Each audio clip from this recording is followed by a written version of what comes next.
Gelin gelir edem yere podere, arsto getirsin evimde dediler. Gelin gelir edem yere podere, arsto getirsin evimde dediler. Olar bulantın günler yarına, tant edelim aydınlık adına. Olar bulantın günler yarına, tant edelim aydınlık adına.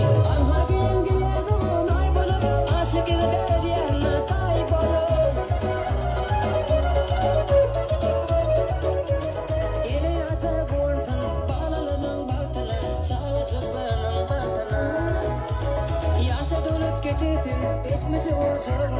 Düşmüş olsun, gün gelir edim yere